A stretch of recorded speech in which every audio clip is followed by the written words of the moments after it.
shirkii ugu dambeeyay magaalada Muqdisho oo qayb galay oo ku matalay Puntland waxaad ku aragteen warbixinihii soo baxay in laba qodob ee dowladda Puntland ay soo ka saxiixan ogolaan labada qodob oo aan diidnay waxa weeye mid waxa weeye habka garsoorka uu noqonayo oo garsoor madax bannaan sida aan rabno ku qatomo dastuurka iyo shuruucda aan leenahay waxaa meesha la keenay wax ka duwan oo aanan suuragal ahayn inay Puntland aqbasho kolle intii aan garashadayda markaas ahay waxaa kaloo ahaa qodob isna weheliyey habka maamulka dowladeed ee heer federaal iyo heer state loo qaybinayo oo isagoo dhanba u muuqday mid ka soo horjeeda dastuurka Puntland iyo dastuurka federaalka hadda aan haysano iyo doonista iyo caqliga federaaleynta ee dalkan uu diyaar u ah waxaa meesha ka soo baxday qorshe u eg in mar labaad dib loogu celiyo dalkan inuu central noqdo oo aan dadkaan u cutumi karin aniguna waxaan goostay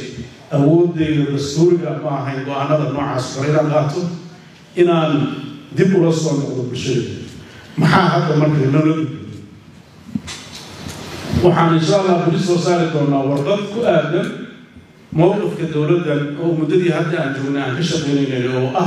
sidee ula jaanqaadnaa marxaladda cusub waxaan ula jaanqaadaynaa annagoo ahayn dadkii midnimada Soomaaliya dhaliyay dadkii midnimada iyo dowladnimada Soomaaliya ka shaqeynayay dadka nidaamka federaalka iyo dowladnimada guddiga maxaan rabnaa marka bayskeena annagoo ilaalinayna midnimada dadka Soomaaliyeed iyo dowladda federaalka qawaaniinteeda iyo shuruucdeeda dowladnimo dowladda Puntland waxay hadda kadib diyaar u tahay in ay kula shaqeyso dowladda federaalka waxa dastuurka iyo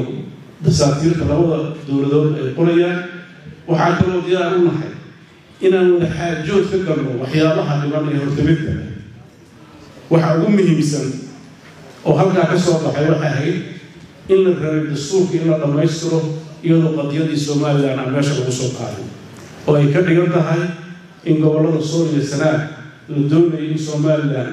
iyadoo oo maqan gacanta loo geliyo oo sharci laga dhigo taasna Puntland ma aqbalto qadiyadda Soomaaliya waa qadiyad isku xiran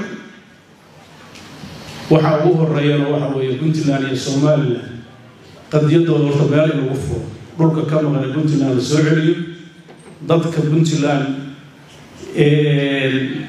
dhibaatada loo geysanayo ka niraano xalka Soomaaliya sidoo imaanayana albaab subida laga galay albaab kala duwan aan laga gelin arrimahaas iyadoo faahfaahsan oo qoraal iyo qodobadeeda ay imaan doonaan laakiin waxaan rajaynaynaa wixii Puntland ay soo qabatay oo ay ka mid ahayd shirarkii daba joogga ahaa ee dowladnimada Soomaaliya lagu dhisay shirkii federaaleynta ee 2004 doorkii ka qaatay dib u soo celinta caasimadda inay dalkan ku shaqeyso wixii ay ku bixisay dastuurka ku meel gaarka in laga saaro waqtiga ay gelisay oo garowwan iyo suuq iyo shirki gaarkacay gaarsiisay himilada ay raadinayso waxay ahayd inay dhalato dowlad federaal oo dadku waxooda leeyihiin waxna kala leeyihiin dadku ku kala qaboobo dadka aan la baran kicin dhaqaalaha iyo horumarka ma aha in magaalooyinka caasimadaha xataa oo isteedada keliya geersiiyeen qorsheheena waxa weeye inuu meel walba gaaro min cirif ilaa cirif dhulka Soomaaliyeed guud ahaan iyo gaar ahaan dhulka Puntland meel kasta